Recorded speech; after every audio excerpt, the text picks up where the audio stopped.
Markus 2 ayat 32. Menjelang malam sudah matahari terbenam, dibawalah kepada Yesus semua orang yang menderita sakit dan kerasukan setan. Maka berkerumunlah seluruh penduduk kota itu di depan pintu.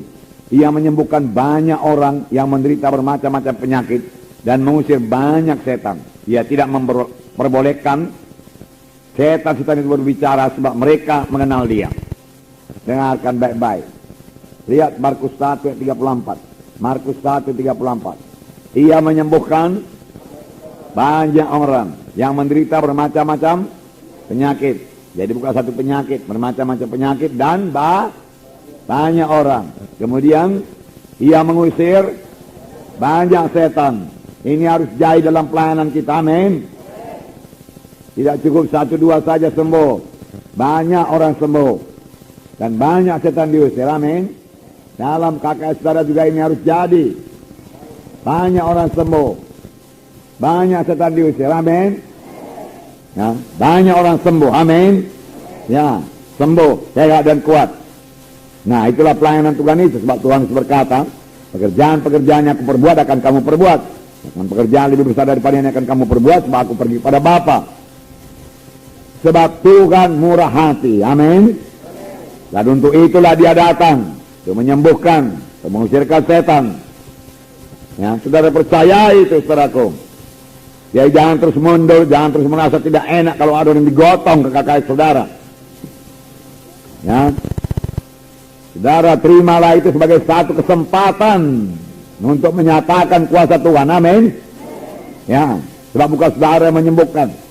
Dalam hal itu saudara jangan memandang kepada kekuatan saudara, pandang kepada Tuhan yang pemurah, pandang kepada kuasa bilur Yesus, pandang kepada janji Tuhan. Kerjaan lebih besar akan aku perbuat. Itu yang kita pandang, itu yang kita pegang. Pandang kepada Markus 16. Mereka akan meletakkan tangan seorang sakit orang itu sembuh. Amin. Nah, lalu saudara punya imam meletakkan tangan dan mengusirkannya dalam nama Yesus. Dia Allah yang murah hati. Murah hati dalam memberikan berkat. Dalam Filipi 4 ayat 19 saya bacakan pada saudara. Filipi pasal 4 ayat 19.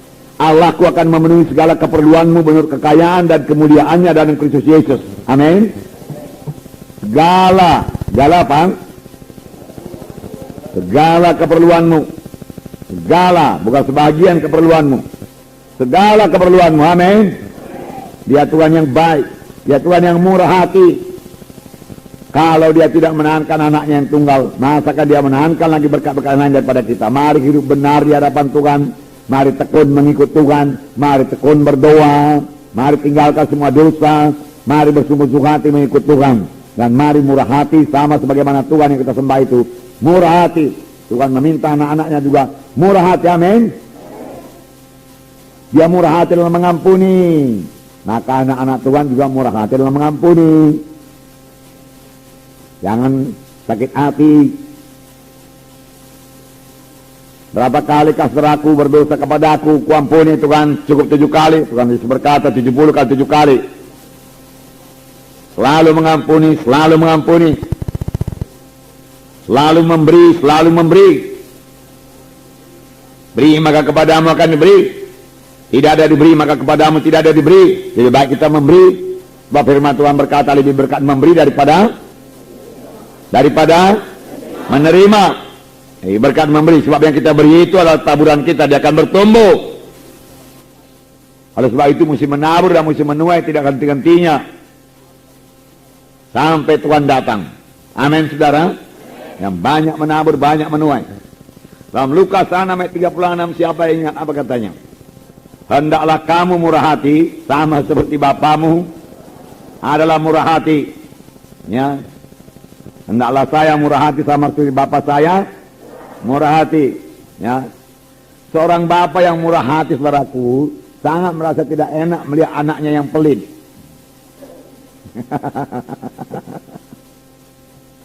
Nanti kalau saudara sudah jadi bapak, saudara akan tahu.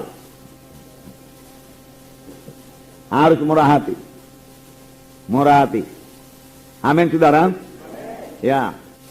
Tuhan Yesus berkata, belajarlah kepadaku karena aku lembut hati dan rendah hati.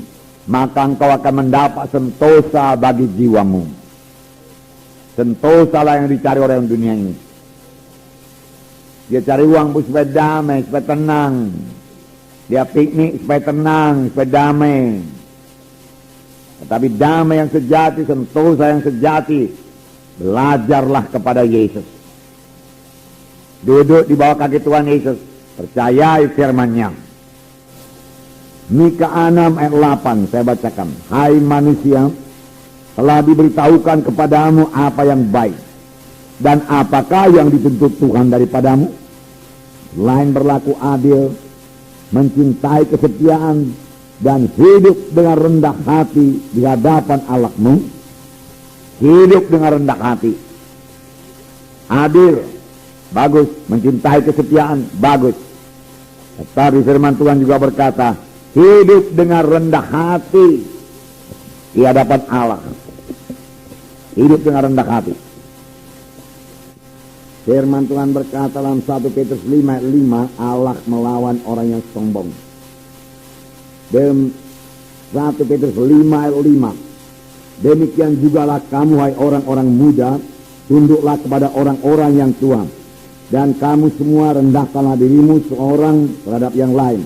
Sebab Allah menentang orang songkak, tetapi mengasihani orang yang rendah hati. Langkah indahnya. Tuhan melawan orang sombong dan mengasihani orang yang rendah hati. Mari kita miliki kerendahan hati.